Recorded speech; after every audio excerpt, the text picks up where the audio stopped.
നിമിഷപ്രിയയുടെ മോചനം ഇപ്പോൾ ഒരു സമസ്യയാണ്. കേന്ദ്ര സർക്കാർ കഴിഞ്ഞ ദിവസം വിദേശകാര്യ സെക്രട്ടറിയുടെ പത്രസമ്മേളനത്തിൽ കേന്ദ്ര സർക്കാരിൻ്റെ നിലപാട് പറഞ്ഞത് കാന്തപുരമോ അങ്ങനെ ഒരാൾ ഇടപെട്ടതായിട്ട് ആ എൻറ്റിറ്റി എന്നാണ് പറഞ്ഞത്, പേര് പോലും പറഞ്ഞില്ല, ഞങ്ങൾക്കൊന്നും അറിയില്ല, ഞങ്ങളുടെ മുന്നിലൊന്നും ഇല്ല എന്ന് പറഞ്ഞു. അപ്പോൾ അതിനുശേഷം പതുക്കെ ഒരു പ്രചാരണം നടക്കുന്നുണ്ട്. കാന്തപുരം കേന്ദ്രം പരാജയപ്പെട്ടെടുത്ത് കാന്തപുരം ചില വിജയം നേടിയതായിരുന്നു, കേന്ദ്രം കൂടെ അത് ഡിസോൺ ചെയ്തതോടുകൂടി ഇനി അതിനുള്ള സാധ്യത മങ്ങി, കേന്ദ്ര സർക്കാർ കാന്തപുരത്തിൻ്റെ പേര് പറയാൻ പോലും തയ്യാറാവാതെ ഒരു നന്ദികേടാണ് കാണിച്ചിരിക്കുന്നത് എന്ന തരത്തിലൊക്കെ വ്യാഖ്യാനം വരുന്നുണ്ട്. ഇതിൽ വല്ല കാര്യമുണ്ടോ? അല്ല, കേന്ദ്ര സർക്കാരിന് കാന്തപുരത്തിൻ്റെ എന്നല്ല ഒരു പുരത്തിൻ്റെയും പേര് പറയാൻ സാധ്യമല്ല. അത് വിദേശകാര്യ വകുപ്പല്ലേ ഇത് കൈകാര്യം ചെയ്യുന്നത്. മറ്റൊരു രാജ്യത്ത് വധശിക്ഷയ്ക്ക് വിധിക്കപ്പെട്ട ആൾ, അയാളെ അവതാ പറഞ്ഞ് വധശിക്ഷയിൽ നിന്ന് ഒഴിവാക്കിയെടുക്കണം. ഇതിന് നിയമപരമായ ഒരു ആർഗ്യുമെൻറ്റ് നമ്മുടെ ഇല്ല. മനുഷ്യത്വപരമാണ്, പാവമാണ്, അങ്ങനെ പറ്റിപ്പോയതാണ് ചേട്ടാ എന്നൊക്കെ പറഞ്ഞ് അങ്ങനെ വേണം ചെയ്യാൻ. ഇത് കേന്ദ്ര സർക്കാർ ഫോർമലി ചെയ്യും. കാന്തപുരത്തിനോ മറ്റുള്ളവർക്കോ ഒക്കെ ഇൻഫോർമലി ചെയ്യാം. ബട്ട് അവരത് ചെയ്യുന്നുണ്ടെന്നൊക്കെ കേന്ദ്ര സർക്കാർ പറഞ്ഞു കഴിഞ്ഞാൽ അവർ വിദേശകാര്യ മന്ത്രാലയത്തിൻ്റെ ഒരു ഭാഗമായി. പിന്നെ അവർ ചെയ്തതിനും ചെയ്യാത്തതിനുമൊക്കെ ഇവർ ഉത്തരം പറയേണ്ടി വരും. അതുകൊണ്ട് ദേ വിൽ ഡിസോൺ എനിബഡി. അത് കാന്തപുരമായാലും ശരി, സുനിലാണ് ഇതിലിടപെടുന്നത്. സുനിൽ ഒരുപക്ഷെ അത് പരിഹരിച്ചൊന്നും വരും. ബട്ട് കേന്ദ്ര സർക്കാർ സുനിലിനെ റെക്കഗ്നൈസ് ചെയ്യില്ല, because you are not part of the external affairs ministry. ഒന്നാമത്, ഒരു നിയമവാഴ്ചയുള്ള സ്ഥലമൊന്നുമല്ല യമൻ. യമനിലൊരു ഭരണകൂടമുണ്ട്, പക്ഷേ ആ ഭരണകൂടത്തേക്കാൾ പവർഫുള്ളാണ് ഹൂത്തി എന്ന് പറയുന്നത് നമ്മളുടെ ദൃഷ്ടിയിൽ ഒരു ഭീകര സംഘടനയാണ്. അവർ വഴിയെ പോയ കപ്പലുകൾ ആക്രമിക്കുക, ഇസ്രായേലുമായിട്ട് വഴക്കുണ്ടാക്കുക, ഇറാനിൽ നിന്ന് മിസൈൽ വാങ്ങിച്ചിട്ട് നാട്ടുകാരുടെ നേർക്ക് തൊടുത്ത് വിടുക, ഇതൊക്കെയാണ് ഹൂത്തി ചെയ്യുന്നത്. ഹൂത്തിയുടെ നിയന്ത്രണത്തിലാണ് വലിയൊരു ഭാഗം യമൻ കിടക്കുന്നത്. ബാക്കിയുള്ള സ്ഥലത്ത് പേരിനുള്ള ഒരു ഭരണകൂടമുണ്ട്. ഇതിൻ്റെ നടുക്ക് പോയി ഈ കൂടെ ഒപ്പിച്ച് വെച്ച് കഴിഞ്ഞാൽ എന്ത് ചെയ്യാൻ പറ്റും ഒരു മനുഷ്യന്? ഇപ്പോൾ യമനിലെ ഭരണകൂടം സമ്മതിച്ചു എന്ന് തന്നെ വെച്ചോ, ഹൂത്തി സമ്മതിച്ചില്ലെങ്കിൽ എന്ത് ചെയ്യും? അപ്പോൾ ഇറ്റ്സ് വെറും ഒരു ലോട്ടറിയാണ് ഈ എടുക്കുന്നത്. അപ്പോൾ അത് കിട്ടിയാൽ കിട്ടി, അല്ലെങ്കിൽ ഈ പറഞ്ഞ പോലെ അത് കൈവിട്ട് പോകും. ഒന്നും ചെയ്യാൻ പറ്റില്ല. ഇനി ഓർഗനൈസ്ഡ് ആയിട്ടുള്ള കൺട്രിയാണെന്ന് വെച്ചോ, അവിടെ ഇതിലും വലിയ പ്രശ്നമാകും. കാരണം അവരുടെ നാട്ടിൽ ഒരു ക്രൈം ചെയ്ത് അവരുടെ കോടതി ശിക്ഷിക്കാൻ വിധിച്ച ഒരാളിനെ നിങ്ങൾ എന്ത് പറഞ്ഞാണ് മോചിപ്പിക്കാൻ പോകുന്നത്? അത് ഞങ്ങളുടെ ആളാണ്, ഇങ്ങോട്ട് തന്നേര് ചേട്ടാന്ന് പറഞ്ഞിട്ടോ. അങ്ങനെയൊന്നും ചെയ്യാൻ നിയമവാഴ്ച ഉള്ള രാജ്യമാണെങ്കിലും എളുപ്പമല്ല. ഈ നിയമവാഴ്ച കുറവായതുകൊണ്ടാണ് ഇച്ചിരിയെങ്കിലും കയറാൻ പറ്റുന്നത്. കാരണം പ്രത്യേകിച്ച് നിയമമൊന്നുമില്ല, അപ്പോൾ ആർക്കും കയറി. അപ്പോൾ കാന്തപുരത്തിന് നമ്മുടെ ഏതോ ഫ്രണ്ടുണ്ട്. അപ്പോൾ ആ ഫ്രണ്ട് അങ്ങേരെന്തോ മുഫ്തിയാണ്.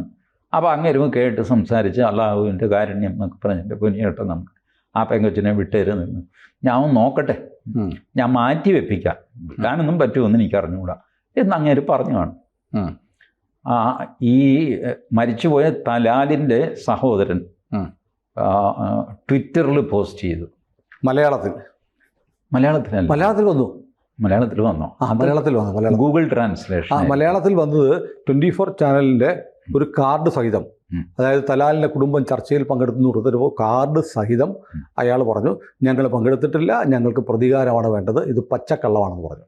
അപ്പോൾ അതിൽ നിന്ന് വേറെ കാര്യം ചേട്ടാ, 24ൻ്റെ ഒരു കാർഡ് തലാൽ കണ്ടിട്ട് തലാൽ ഗൂഗിൾ ട്രാൻസ്ലേറ്ററിൽ ഇവിടുന്ന് ആരോ കൃത്യമായി തലാലിനെ ചൂടാക്കുന്നുണ്ടാവാം. ഇതെല്ലാം ഇലക്ട്രോണിക്കലി ജനറേറ്റ് ചെയ്യാവുന്ന കാര്യങ്ങളാണ്. കാരണം തലാലിൻ്റെ സഹോദരൻ ഇതൊന്നും കാണണമെന്നില്ല. നിങ്ങൾക്ക് ഇവിടെ കിടന്നിട്ട് ഈ അയാളുടെ ഒഫീഷ്യൽ പേജിലാണോ അത്? തലാലിൻ്റെ ഒഫീഷ്യൽ പേജ് ആണെന്ന് ആര് പറഞ്ഞു? You can create an official page also. ഞാൻ പറയാത്ത എത്രയോ കാര്യങ്ങൾ എൻ്റെ ഫോട്ടോ വെച്ച് കാർഡ് വെച്ച് കറക്റ്റായിട്ട് എൻ്റെ ട്വിറ്ററിൽ നിന്നാണ്, എൻ്റെ ഫേസ്ബുക്കിൽ നിന്നാണെന്ന് പറഞ്ഞാൽ സാധ്യതയില്ല. ഇത് തലാൽ പ്രചരിക്കുന്നുണ്ട്. ഞാനതിന് തിരിച്ചൊന്നും പറയാറില്ല. കാരണം it is impossible. Anybody can say anything in the social media. പക്ഷെ തലാലിൻ്റെ ഇത് കുറച്ച് അത് ഒഫീഷ്യലാണെന്നാണ് ഇപ്പോൾ എല്ലാവരും പറയുന്നത്. അതിനകത്ത് അയാളുടെ കമൻറ്റ്സ് വരുന്നുണ്ട്, ഇവിടെ ആളുകൾ അയാളെ ചിത്രീകരിക്കുന്നുണ്ട്. അയാൾ നിഷേധിച്ചു. ഈ അവരുടെ അവിടെ വരുന്നത് എന്താണെന്നറിയാമോ? 10 കാശ് കിട്ടിക്കഴിഞ്ഞപ്പോൾ നീ സ്വന്തം സഹോദരന് മാപ്പ് കൊടുത്ത് വിട്ടേക്കുന്നു. ഇങ്ങനെ അതൊരു നാണക്കേടാണ്. അത് വലിയ പ്രശ്നമല്ലേ? അതൊരു മോറൽ പ്രശ്നമല്ലേ? അയാളുടെ കുടുംബത്തിൽ പൈസ വാങ്ങിച്ചിട്ട് തുറന്നു വിടുക. ഇതേ സംഭവം ഞാൻ പറയട്ടെ, ഇത്രയും ധാർമ്മിക രോഷവും സംഗതിയൊക്കെ ഉള്ള ആൾക്കാർ, ജീവകാരുണ്യ പ്രവർത്തനം നടത്തുന്നവർ, ഈ കാരണവർ വധക്കേസിൽ ഷെറിനെ തുറന്നു വിട്ടപ്പോൾ നേരെ തിരിച്ച് ബഹളം വെച്ചെന്താ? ഷെറിനെ തുറന്നു വിട്ടു 14 വർഷം ജയിലിൽ കിടന്നവർ. സാധാരണ ജീവപര്യന്തം തടവ് എന്നൊക്കെ പറഞ്ഞു കഴിഞ്ഞാൽ അത് മര്യാദയൊന്നുമല്ല. പക്ഷേ 10 വർഷം 14 വർഷം കഴിയുമ്പോൾ ആൾക്കാരെ തുറന്നു വിടും. ഇതാണ് ഷെറിന് കിട്ടിയത്. അത് ചെയ്തത് മോശമായിപ്പോയി എന്ന് പറഞ്ഞാൽ എല്ലാവരും കൂടെ വലിയ ബഹളമാണില്ല. 14 വർഷം അവർ ജയിലിൽ കിടന്നില്ലേ, പോരെ? ഇനി ചോരപ്പണം വേണമെങ്കിൽ അത് ഷെറിൻ്റെ കയ്യിലും കാശുണ്ട്. കാരണം അവർ വധക്കേസ് കഴിഞ്ഞതിൻ്റെ പിറ്റേ ദിവസം ഒരു 5 കോടി രൂപ എടുത്ത് വീശിയിട്ട് കേസ് തീർക്കണമെന്ന് പറയാൻ ഷെറിന് കഴിവുണ്ട്. അങ്ങനെ ചെയ്താൽ സമ്മതിക്കുമോ? ഇതല്ലേ നിമിഷപ്രിയയുടെ കാര്യത്തിലും ഇൻ പ്രിൻസിപ്പിൾ നമ്മൾ ചെയ്യുന്നത്. നിമിഷപ്രിയ തലാലിൻ്റെ സഹോദരന് കാശ് കൊടുക്കാമെന്ന് പറയുന്നു. 4 കോടിയോ 5 കോടിയോ എത്രയാണെന്ന് വെച്ചാൽ അത് കൊടുക്കാനായിട്ട് ഒന്നുകിൽ അവരുടെ കയ്യിലുണ്ട്, അല്ലെങ്കിൽ ഇവിടെ പിരിച്ചെടുക്കാൻ ആളുണ്ട്. ബട്ട് ഷെറിൻ്റെ കാര്യം വന്നു കഴിയുമ്പോൾ നേരെ തിരിയുന്നു.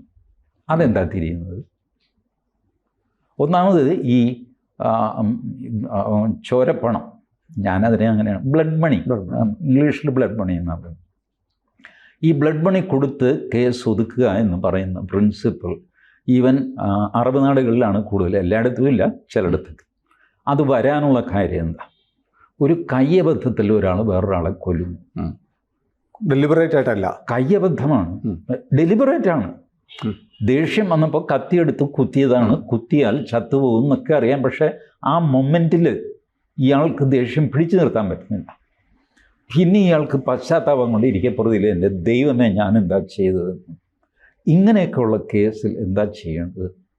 ഈ മരിച്ചവൻ്റെ റിലേറ്റീവ്സിനെ അറിയാം, ഇവർ തമ്മിൽ വളരെ ക്ലോസ് ആയിരുന്നു. പെട്ടെന്നൊരു വഴക്കുണ്ടായി, 2 പേരും കുടിച്ചിരുന്നു, അതിൻ്റെ ആവേശത്തിൽ കുത്തിപ്പോയതാണ്. അപ്പോൾ അവർ ശരി അവനെ വെറുതെ വിട്ടേക്ക്, മരിച്ചവനോ മരിച്ചു, ഇനിയിപ്പോൾ അവനെ തൂക്കിക്കൊന്നിട്ട് ഞങ്ങൾക്ക് എന്ത് കിട്ടാനാണ് ഈ ഒരു ചോദ്യം. അങ്ങനെയല്ല, അവനെ തൂക്കിക്കൊന്നിട്ട് ഒന്നും കിട്ടാനില്ല, but at least you take some money. അങ്ങനെയാണ് ഇത് തുടങ്ങുന്നത്. ഇത് കഴിഞ്ഞിട്ട് ഇത് മെല്ലെ നെഗോസിയേഷനിലേക്ക് പോയി. 10 കോടി രൂപ അതാ, അല്ലെങ്കിൽ ഞങ്ങൾ മാപ്പ് തരില്ല. അയ്യോ 10 കോടി കൂടുതലാണ് ചേട്ടാ, ഒരു 5, 6, 7.5 ഉറപ്പിക്കട്ടെ, ഇങ്ങനെ പരിപാടി. അതുകൊണ്ട് ഇതാരും പ്രോത്സാഹിപ്പിക്കുന്നില്ല. ലുക്കറ്റ് മറ്റേ ആളുണ്ട് റഹീമിൻ്റെ കേസിൽ അവിടെ അവർ ഇട്ട് തട്ടിക്കളിക്കുന്നതാണ്. അല്ല, അവർ പറഞ്ഞത് വധശിക്ഷ ഒഴിവാക്കി, പക്ഷേ ജീവപര്യന്തം അനുഭവിക്കണം, 20 വർഷം തടവ്, 20 വർഷം തടവ് അനുഭവിക്കണം. കാശ് എത്ര കൊടുക്കണം? കാശ് 36 കോടിയോ? അത് കോടതി അതിലൊന്നും പറഞ്ഞിട്ടില്ല. കാരണം അതൊരു മോറൽ ഇഷ്യൂ ആണ്, ലീഗൽ ഇഷ്യൂ അല്ല. ഇപ്പോഴും അവരുടെ മുമ്പിൽ ഉള്ള ലോ മറ്റേയാൾ മാപ്പ് കൊടുത്താൽ ഇയാളെ വിടാമോ എന്നുള്ള ചോദ്യം മാത്രമാണ്. മാപ്പ് കൊടുത്താൽ വധശിക്ഷ ഒഴിവാക്കാമെന്നാണ് കോടതി പറഞ്ഞിരിക്കുന്നത്. വധശിക്ഷ ഒഴിവാക്കിയിട്ട് ഈ മാപ്പ് കൊടുക്കാനുള്ള കണ്ടീഷൻ നിങ്ങൾ കോടതിക്ക് പുറത്ത് തീരുമാനിക്കുകയാണ്. കോടതിക്ക് അറിയാം ഇങ്ങനെ ചെയ്യുന്നുണ്ടെന്നൊക്കെ. അപ്പോൾ അത് നല്ലൊരു കാര്യമല്ല. നല്ല കാര്യമാണെങ്കിൽ ഇത് എല്ലാ രാജ്യത്തും വരുമായിരുന്നല്ലോ, blood money. But nobody follows that. ഒരു സിവിലൈസ് സൊസൈറ്റിക്ക് അംഗീകരിക്കാൻ പറ്റിയ കാര്യമല്ല. കാരണം കൊലപാതകം 2 വ്യക്തികൾ തമ്മിലുള്ള പ്രശ്നമല്ല, സമൂഹത്തിൻ്റെ പ്രശ്നമാണ്. സുനിൽ എന്നെ കുത്തിക്കൊന്നു കഴിഞ്ഞാൽ ഞാൻ മാത്രമല്ല, it's an attack against society. അതുകൊണ്ടാണ് പോലീസ് കേസെടുക്കുന്നത്.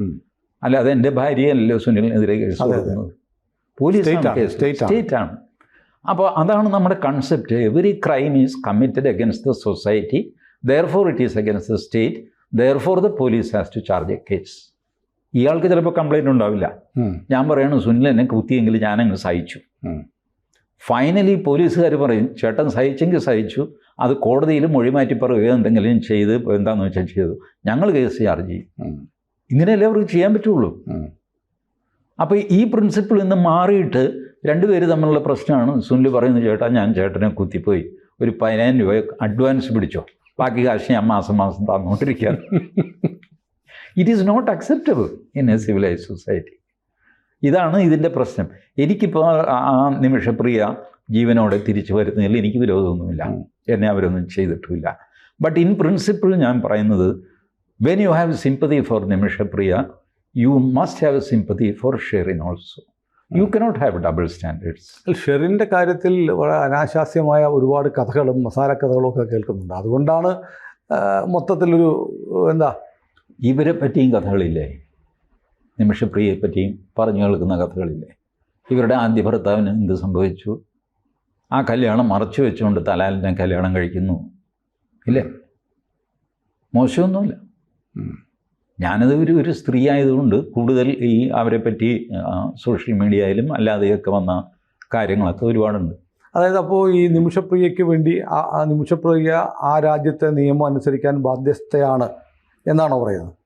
അങ്ങനെ ഒരു വാദം കേരളത്തിൽ പലരും പറയുന്നുണ്ട്. അല്ല, ഒരു രാജ്യത്ത് നിങ്ങൾ പോയി കഴിഞ്ഞാൽ ആ രാജ്യത്തെ നിയമം ബാധകമല്ലേ? ആണല്ലോ. പിന്നെ അവർ നിങ്ങളെ കുറ്റവാളിയാക്കി പിടിച്ചു കഴിഞ്ഞാൽ ഇപ്പോൾ പല രീതിയിൽ അവർ പെരുമാറിയുന്നവർ കുറ്റത്തിൻ്റെ ഗൗരവം. മാത്രമല്ല, അവിടെ ഒരു സിവിലൈസ്ഡ് ലോ ഇല്ല, സിസ്റ്റം ഇല്ല. അവിടെ വാളെടുത്തവൻ വെളിച്ചപ്പാടാണ്. അതാണ് നമ്മുടെ രാജ്യത്ത് പോലെ അല്ല, നിയമവ്യവസ്ഥ തമ്മിൽ വ്യത്യാസമുണ്ടല്ലോ. നമ്മുടെ രാജ്യത്ത് തന്നെ നേരെ ചൊവ്വ നിയമവ്യവസ്ഥയില്ല, പിന്നെയല്ല ഇവിടെ നേരെ ചൊവ്വയുണ്ടോ?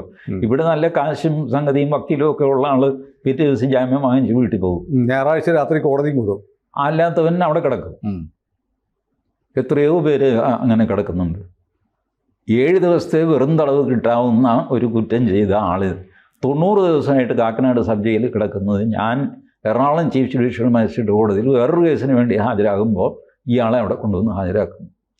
മജിസ്ട്രേറ്റ് ചോദിക്കുന്നു, എന്തിനാണ് ഇയാളെ ഹാജരാക്കിയിരിക്കുന്നത്? ഇയാൾ കുറ്റം ചെയ്താൽ തന്നെ 7 ദിവസം ജയിലിൽ കിടക്കേണ്ട കാര്യമുള്ളൂ, ഇപ്പോൾ 90 ദിവസമായി. തമിഴനാണ്. എന്നെ അച്ഛനെന്ന് ചോദിച്ചാൽ അവനൊന്നും അറിയാമല്ല. അവനെ പിടിച്ചുകൊണ്ട് പോയി അവൻ ജയിലിൽ കിടക്കും. ഇതാണ് സംഭവം. ചെറിയൊരു മോഷണം കേസ്. അതാണ് നമ്മുടെ തന്നെ ഈ നിയമവാഴ്ച ഉണ്ട് എന്ന് പറയുന്നത് നമ്മുടെ നാട്ടിൽ സംഭവിക്കുന്നതാണ്. അപ്പോൾ പിന്നെ യമനിലും ഞാൻ പറയട്ടെ, യമൻ, സിറിയ, ലെബനൻ, ഇറാഖ് ഇതുപോലത്തെ സ്ഥലങ്ങളിലേക്ക് മനുഷ്യർ പോകുന്നത് ജീവിക്കാൻ വേണ്ടിയിട്ടല്ലേ, മരിക്കാനല്ലല്ലോ. മരിക്കാനാണെങ്കിൽ ഓക്കെ, നിങ്ങൾക്ക് അവിടെ പോകാം, ടപ്പ് വെടിയുള്ളൂ, ചാവും. ജീവിക്കാനാണെങ്കിൽ ഈ സ്ഥലത്ത് പോകരുത്, വേറെ ഏതെങ്കിലും സ്ഥലത്ത് പോകാം. ഏതായാലും നിമിഷപ്രിയ തിരിച്ചു വരുമെന്ന് ടി ജി കരുതുന്നുണ്ടോ? എനിക്ക് ഒരു നിശ്ചയവുമില്ല. കാരണം യമനിലേക്ക് പോയ ഒരാൾ തിരിച്ചു വരുമോ എന്ന് ചോദിച്ചു കഴിഞ്ഞാൽ എന്ത് പറയാനാണ്? വന്നാൽ വന്നു, ഇത്രേ ഉള്ളൂ. കൂടുതൽ വാർത്തകളും വിശേഷങ്ങളും നിങ്ങളിലേക്ക് എത്താൻ ABC മലയാളം സബ്സ്ക്രൈബ് ചെയ്യുക, ബെൽ ബട്ടണും അമർത്തുക.